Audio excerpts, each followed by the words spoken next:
Paix et joie du Christ, frères et sœurs, à tous et à chacun. Voyez de quel grand amour le Père nous a fait don, que nous soyons appelés enfants de Dieu, et nous le sommes. 1 Jean 3, 1. Vous savez qu'un enfant obéit au commandement de son Père. Et Jésus a dit, « Voici mon commandement, aimez-vous les uns les autres comme je vous ai aimés. » Jésus nous a donc donné ce grand commandement de l'amour qui englobe tous les autres, ceux de Moïse, de l'Église, de nos ancêtres, de nos sociétés, etc. Mais quand on y regarde de près, on a l'impression que tous les autres groupes religieux ou spirituels obéissent eux aussi aux mêmes lois. Il y a donc obligatoirement quelque chose qui diffère totalement l'enfant de Dieu des autres humains. C'est d'avoir reçu l'Esprit de Dieu. La Bible dit que celui qui n'a pas l'Esprit de Christ ne lui appartient pas. Mais ce n'est pas suffisant d'avoir reçu l'Esprit de Dieu pour être enfant de Dieu et même peut-être pour espérer le salut. Parce que si c'était suffisant, Jésus n'aurait pas asséché le figuier stérile. Marc 11, 12. En fait, frères et sœurs, ce qui détermine votre affiliation à Dieu par son Esprit, ce n'est pas le fait d'être baptisé dans l'art, baptême de conversion ou de feu. Ce qui fait ou démontre que vous êtes fils ou fille de Dieu, c'est la fonction que vous assumez avec l'Esprit que vous avez reçu. Écoutez la réponse de Jean-Baptiste lorsque les prêtres et lévites viennent lui demander qui il est. Il ne répond pas en disant « Je suis le fils d'Élisabeth et de Zacharie ». Non, il répond « Je suis la voix de celui qui crie dans le désert, aplanissez le chemin du Seigneur ». Jean 1, 23. Il donne son identité d'enfant de Dieu, c'est-à-dire par la fonction, le travail que Dieu lui a donné dans le monde. Et Jésus fait la même chose lorsque Jean envoie ses disciples lui demander si c'est lui qu'on attendait. Il répond en disant « Allez dire à Jean ce que vous entendez et ce que vous voyez » et il rappelle ce que lui aussi il est en train de faire comme mission sur terre. Et la mission est à tous les niveaux. Voyez que pour s'occuper des veuves de l'époque des apôtres, pour faire le service de table, il fallait quelqu'un qui soit rempli de l'Esprit Saint. Acte 6, de 1 à 6. Ça veut dire que l'Esprit Saint n'a pas en tous une identité de faiseur de miracles. Mais il peut être celui qui fait la vaisselle, et quand c'est lui qui l'a fait à travers quelqu'un, on voit forcément la touche du Seigneur.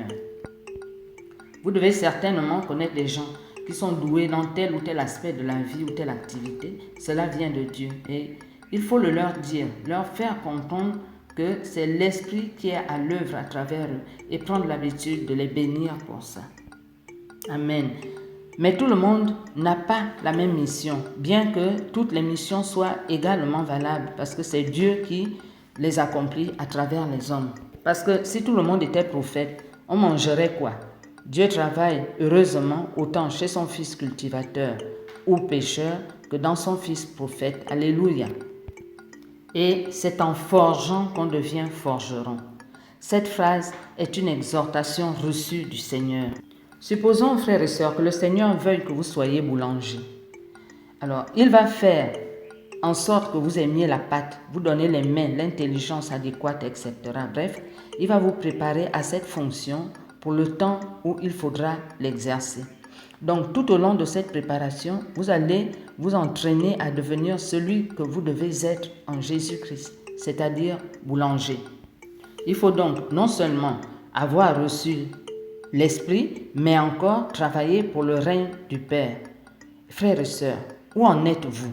Est-ce que vous savez ce que vous avez à faire? Est-ce que vous avez commencé? Parce que vous savez que Dieu est très organisé. Regardez simplement la nature. Il vous a prévu sur terre, au temps T, à cette époque précise, pour un but précis. Il vous a doté d'une qualité particulière pour répondre à un problème précis. Il savait que le milieu dans lequel vous serez aurait un besoin. Si ce n'était pas prévu pour vous, vous ne seriez pas là en ce moment. N'oubliez pas que vous êtes unique. De toute éternité, vous êtes unique. Personne d'autre que vous ne doit faire le travail que vous devez faire au moment où vous êtes sur terre. Et le figuier, c'est vous et moi si nous sommes stériles, quelle que soit la saison. Jésus dit que ce qui fait la gloire de Dieu, c'est que nous portions du fruit en abondance. Jean 15, 8. Et le Seigneur exige que cela soit en toute saison parce que cela est possible à l'enfant de Dieu. Personne ne doit être inutile, parce que l'Esprit de Dieu en vous n'est ni un meuble, ni un objet de décoration. Il est en vous pour faire de vous un enfant de Dieu, et l'enfant de Dieu travaille pour l'établissement du royaume des cieux, c'est-à-dire le royaume de son Père. Et la Bible ajoute en Romains 8, 18 que la nature tout entière attend la révélation des enfants de Dieu. Est-ce que vous en êtes un? Alors, démontrez-le. Il ne s'agit pas toujours de faire des choses extraordinaires. Les personnes qui font des choses extraordinaires ne sont pas les seules à être des enfants de Dieu. Jésus n'a pas fait que des choses extraordinaires.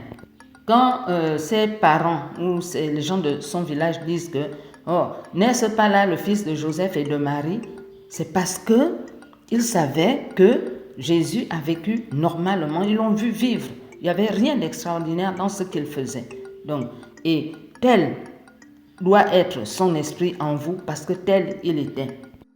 C'est pourquoi, frères et sœurs, je vous rappelle d'avoir à raviver le don de Dieu qui est en vous depuis qu'on vous a imposé les mains. Car ce n'est pas un esprit de peur que Dieu vous a donné, mais un esprit de force, d'amour et de maîtrise de soi. N'ayez donc pas de honte de rendre témoignage à notre Seigneur Jésus-Christ.